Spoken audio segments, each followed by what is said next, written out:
E aí pessoal, vamos ver um vídeo do professor Rock que fala de Sinwar, um dos principais terroristas que planejou os ataques a Israel no dia 7 de outubro de 2023. O professor Rock vai falar do tempo que ele ficou preso por matar palestinos e como a vida dele foi salva de uma doença muito grave por Israel e como ele foi morto pelas forças de Israel.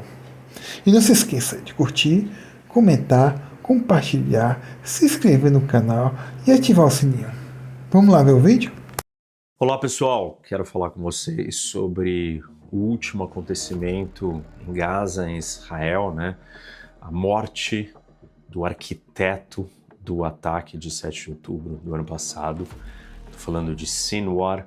Ele foi encontrado pelos israelenses e foi morto. Vocês devem ter assistido o vídeo que tem o drone israelense dentro dos escombros de um prédio e aí ele está sentado numa cadeira inteiro camuflado. Ele pega um pedaço de pau e tenta atacar no drone. Ali ele já está com a mão ferida e aquele vídeo foi feito antes dele ser morto.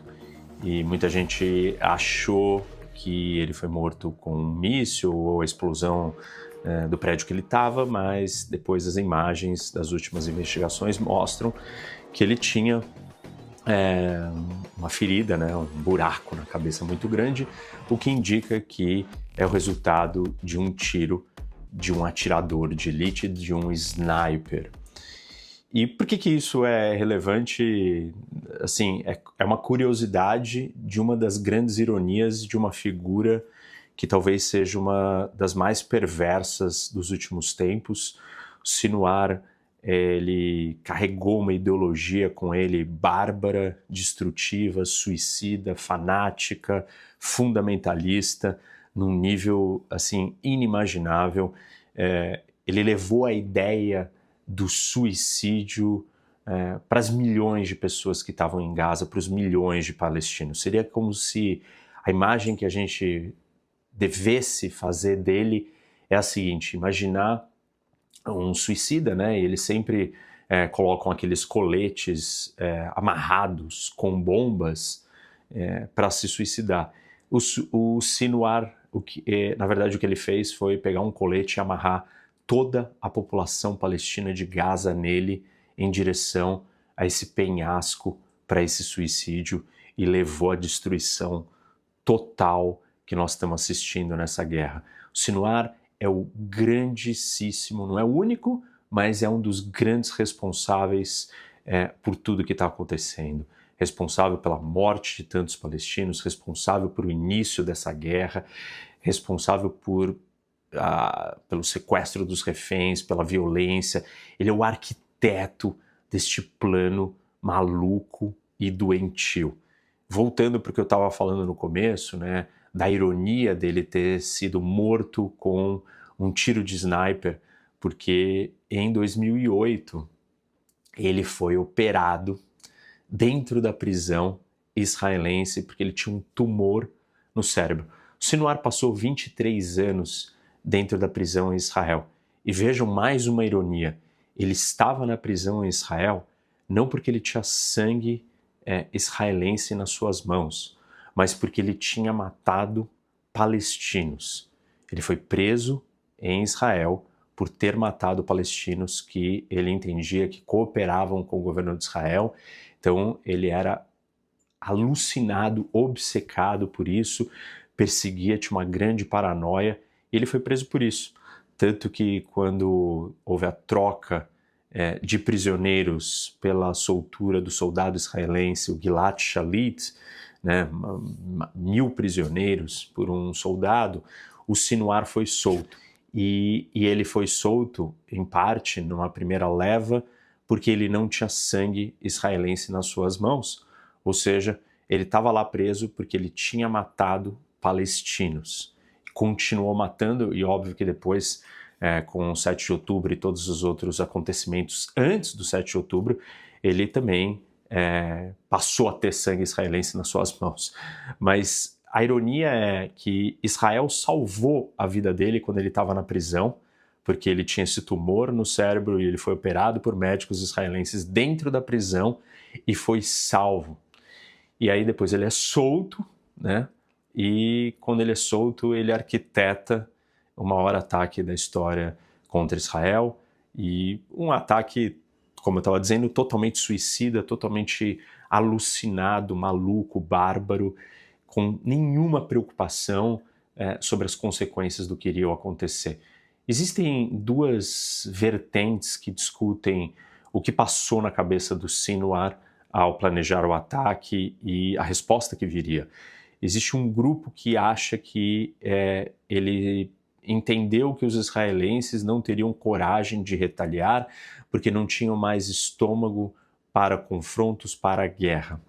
E o outro grupo tem a seguinte tese de que não, ele simplesmente era um grande ideólogo, fanático, suicida, e que ele sabia qual era a reação que viria, e a sua reação, ou a reação de Israel, estava ligada com a sua grande estratégia maior de deslegitimar. O Sinwar, ele carregava consigo a ideia do que a gente conhece como a guerra híbrida, que você tem a guerra em vários campos diferentes, e ele entendia que a vitória palestina e a destruição de Israel viria com a deslegitimação do Estado de Israel, com a opinião pública internacional, e por vários momentos ele mostrou isso quando ele estava negociando, né? Agências de inteligência como a americana, a CIA, participavam de negociações com o Hamas para a soltura de reféns, e quando ele percebia que manifestações no Ocidente pró-Hamas começavam a surgir, ele segurava as negociações. Então ele claramente tinha um objetivo, e o intuito dele era esse: causar a maior destruição possível para os palestinos, porque isso causaria uma grande perda e um problema para Israel, até, quem sabe, possivelmente, o fim do Estado de Israel. Dentro da lógica da guerra, eu sempre explico para vocês que não tem muito essa de, eu não vou atacar o outro porque eu vou perder alguma coisa. A lógica da guerra diz que você está disposto a perder muito se você for causar mais perda ainda para o seu inimigo. Ou seja, tanto faz o que você perde, desde que o seu inimigo perca mais. Dentro dessa visão, o que o Sinwar está fazendo pode até fazer sentido, ou o que ele estava tentando fazer pode até fazer sentido, mas é óbvio que a máquina de guerra israelense, passado pelo trauma do ataque do 7 de outubro, só ia suscitar a resposta necessária de caçar e persegui-lo e destruir o Hamas. E uma vez que o Hamas se esconde atrás dos civis, cava túneis, usa as pessoas como escudo humano, não só os israelenses, mas os palestinos. Então, ele sabia que o custo ia ser altíssimo, e ele viu esse custo sendo altíssimo, mas ele não estava preocupado com isso.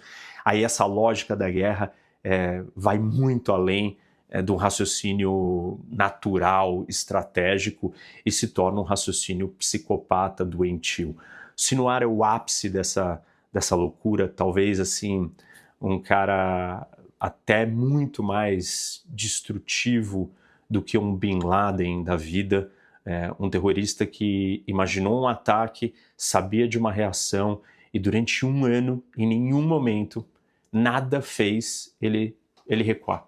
Em nenhum momento ele pensou, tá bom, eu vou abandonar, eu vou trocar reféns por um cessar-fogo que seja favorável para a gente permanecer no poder. Não.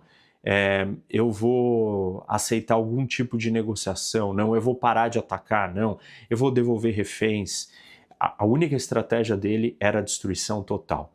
Isso fica claro em muitas instâncias do que a gente sabe sobre ele.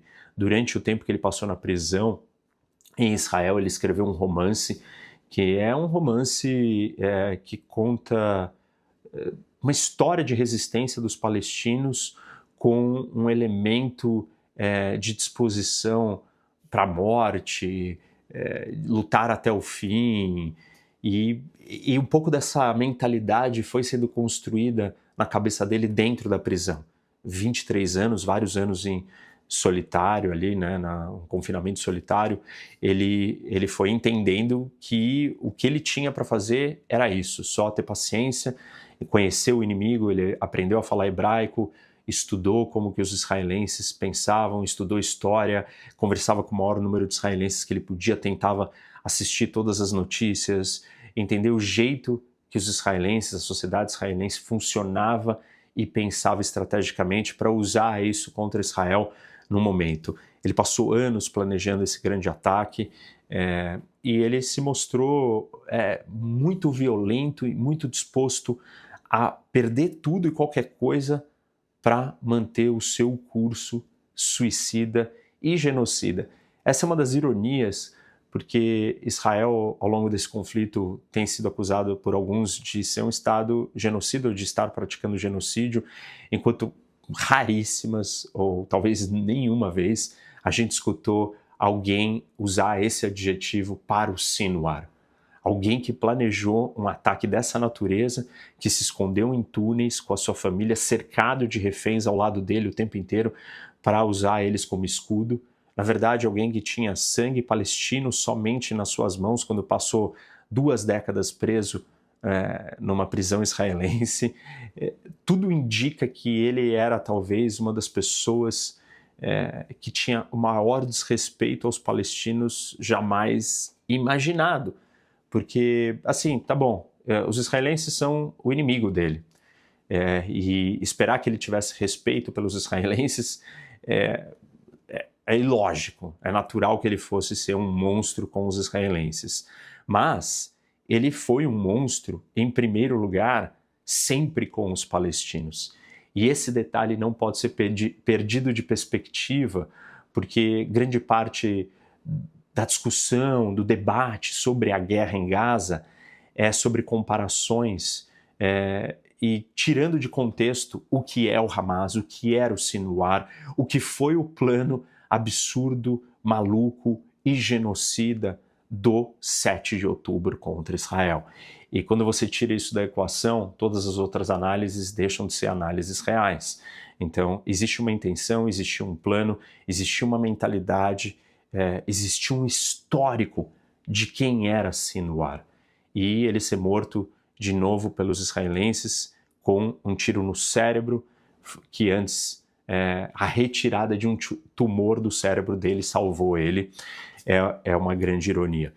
Uma outra ironia é que, apesar dele ter causado tantas mortes em Israel, ele mais uma vez volta à sua origem, que é matar palestinos. Foi isso que ele fez no começo da sua carreira e continuou fazendo isso ao longo da sua vida. Tem um episódio em 2021, depois de uma operação israelense em Gaza, e aí ele sai dos escombros e senta numa poltrona desafiando, e tira uma foto ali sentada por trás dos escombros do que seriam a casa dele, mostrando que ele estava vivo. Vários palestinos repetiram a foto e ele foi ganhando cada vez mais força.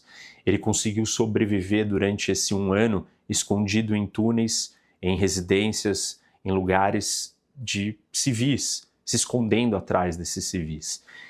E não só isso. Imagina que quantas pessoas não estavam dispostas a dizer onde ele estava, mas ele não permitia pelo seu modus operandi, pela maneira como ele conduzia a sua estratégia, pela violência e pela paranoia. Se ele já matava palestinos e foi preso por isso, ele continuou matando e perseguindo todo mundo que ele desconfiava que pudesse passar alguma informação para Israel sobre o seu paradeiro. E aí, vocês não acham irônico que um dos principais terroristas do Hamas foi salvo de um tumor no cérebro por Israel? E no final, ele tenha sido morto por um tiro na cabeça pelas forças de segurança de Israel? E não se esqueça de curtir, comentar, compartilhar, se inscrever no canal e ativar o sininho. Valeu!